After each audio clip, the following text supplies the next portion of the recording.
Step into a tight, cluttered hallway and you immediately feel it. The walls press in, the air feels heavy, the space is claustrophobic. When prospective buyers walk into a constrained space like this, their heart rate ticks up. That subconscious anxiety translates directly into hesitation, lower perceived property value, and ultimately weaker offers. The instinct is to tear down a wall, to bring in a demolition crew, endure weeks of heavy dust, and spend tens of thousands of dollars to physically expand the footprint of the house. But human eyes don't walk around with a tape measure. We don't actually calculate square footage. We only process the light, shadows, and geometry immediately in front of us. By understanding the mechanics of human vision, you can bypass the sledgehammer. With a few deliberate visual adjustments, you can trick the brain and make a room feel 30% larger. The most common reflex in a small room is to shove every piece of furniture flush against the walls, trying to clear as much floor space as possible in the center. This diagram shows the flaw. Pushing things back creates a hard boundary. The layout traces the room's exact perimeter, forcing the brain to rigidly measure physical limits.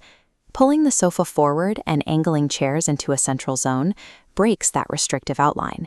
Leaving gaps between the furniture and the drywall introduces negative space around the edges. The brain interprets those open pockets as intentional breathability. Disconnecting objects from the walls stops the eye from scanning the hard dimensions of the room. When the brain cannot easily measure the boundaries, it assumes the footprint is larger than it really is. Human vision relies heavily on light to gauge depth. When the eye scans a room and hits a dark, shadowy corner, the brain instantly registers it as a physical dead end.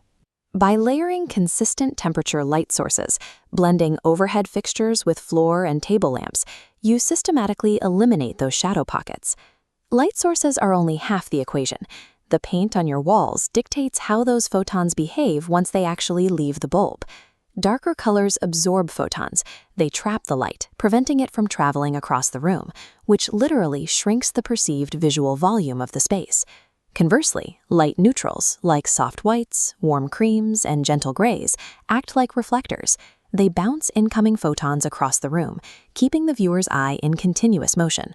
Managing light and color is a mechanical process of controlling photon bounce to ensure the eye never stalls at a shadowed wall.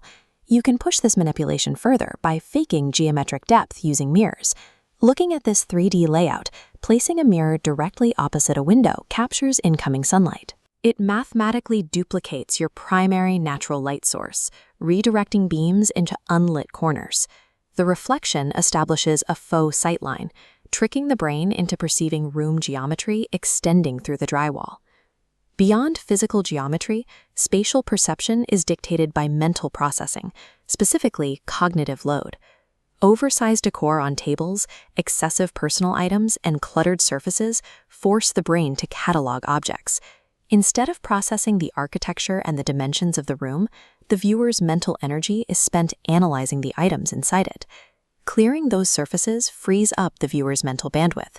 When you remove the visual noise, buyers actually see the structure, allowing the space to breathe and expand in their mind. To see how these visual theories translate to the market, consider a recent test case in a historic mill conversion condo in New Bedford, Massachusetts. The unit had great character, with tall windows and brick walls, but it felt tightly boxed in. The space was visually claustrophobic and failed to translate well in real estate photography. By pulling furniture from the perimeter, bouncing photons with neutral tones, and extending sightlines with mirrors, the room's dynamics shifted entirely. Without a single swing of a hammer, the visual footprint of the space expanded by 30% on camera. When a room provides visual breathing room, buyers physically relax. They stop focusing on the constraints of the floor plan and start projecting their own lives into the negative space. Your home already possesses the necessary bones. Maximizing its space is purely a matter of strategic perception. By turning the illusion of empty space into stronger buyer confidence, you naturally invite top-dollar offers.